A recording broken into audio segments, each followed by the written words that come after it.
sebenarnya bukan nggak mau ikut Tuhan Yesusnya gitu, cuman karena ngelihat perilaku orang Kristennya sendiri tuh nggak jadi berkat, orang jadi istilahnya mending ya udahlah saya nggak ke gereja nggak apa-apa, yang penting saya mau orang baik gitu.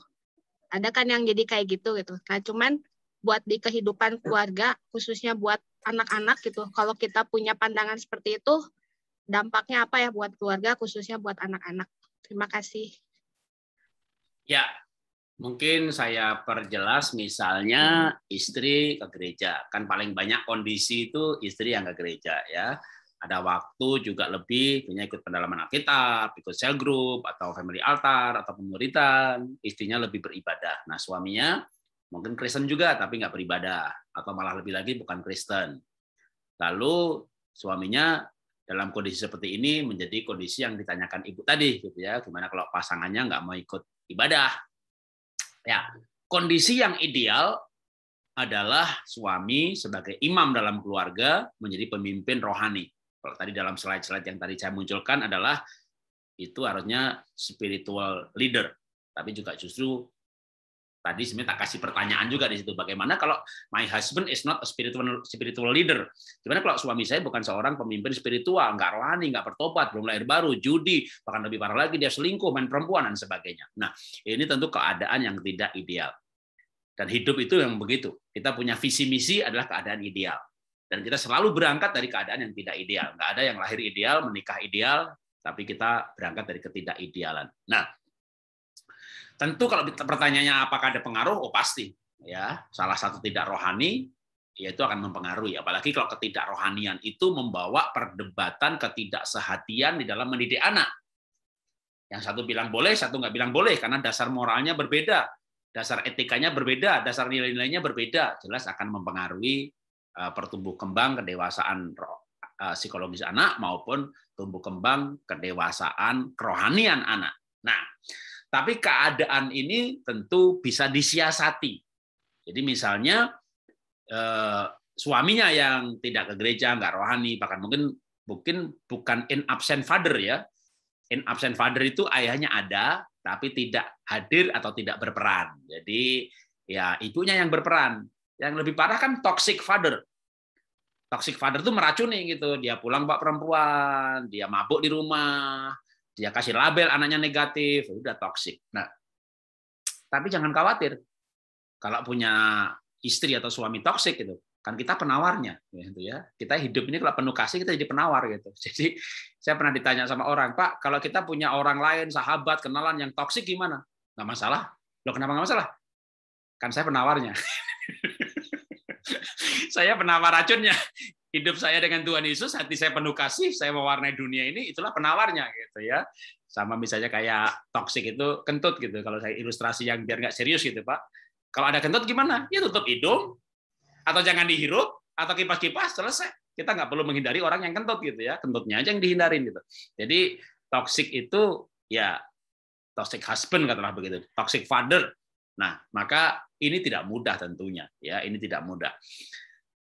Dimulai dengan suami yang tidak percaya, maka 1 Petrus 3 ayat 1 sampai 7, terutama di 1 sampai 3.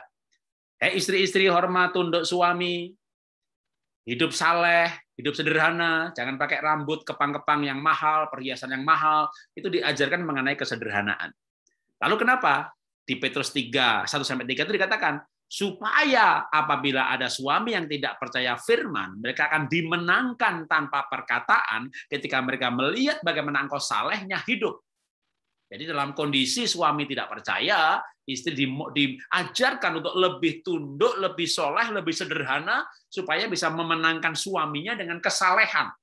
Bahkan kalau di 1 Petrus 3 itu ayat 1-3, ada kata-kata yang lebih tajam lagi. Supaya dengan demikian engkau bisa memenangkan suamimu tanpa perkataan. Waktu mereka melihat bagaimana salehnya engkau hidup.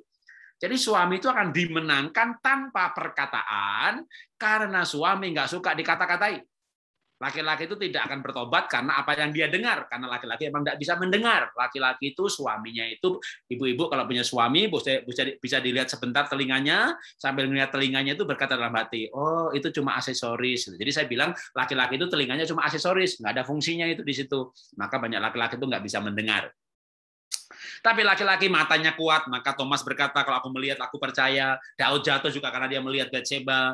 Laki-laki percaya kalau ada bukti. Mana buktinya? Mana buktinya? Itu umum bagi laki-laki. Tapi wanita itu mendengar aja percaya. Dia dengar, dia percaya. Dia dengar, dia percaya. Karena wanita itu suka mendengar.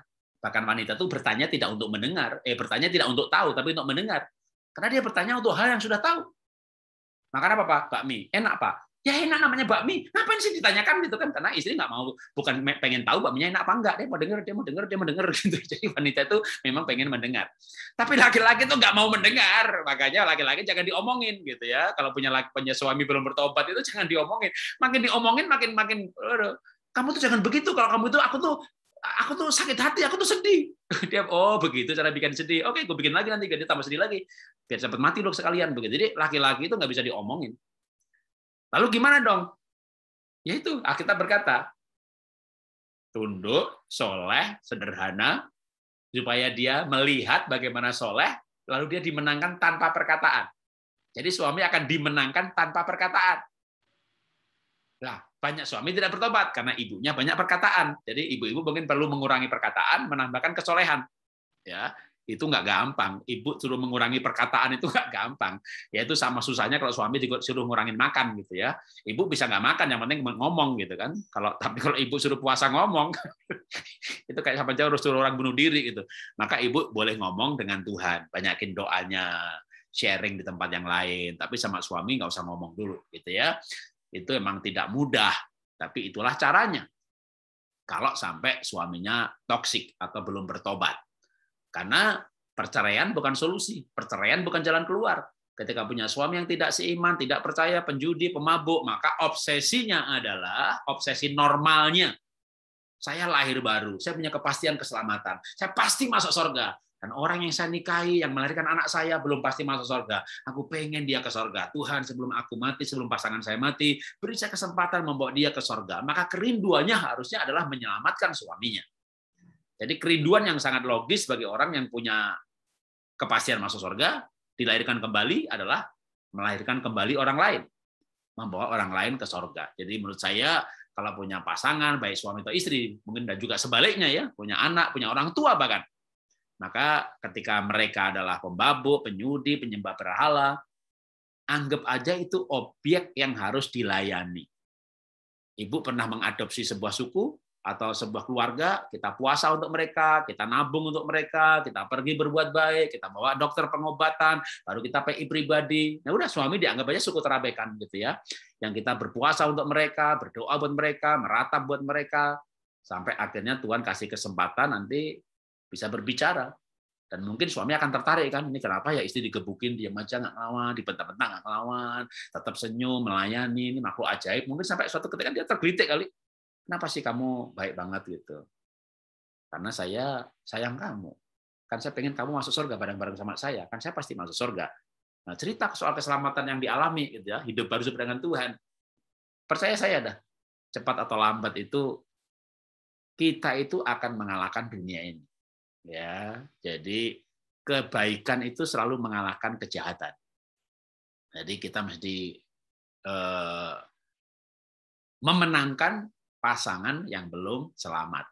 Karena kenapa dia selingkuh? Pasti nggak lahir baru. Kenapa dia judi? Karena nggak lahir baru. Kenapa dia ngerokok? Pasti nggak lahir baru.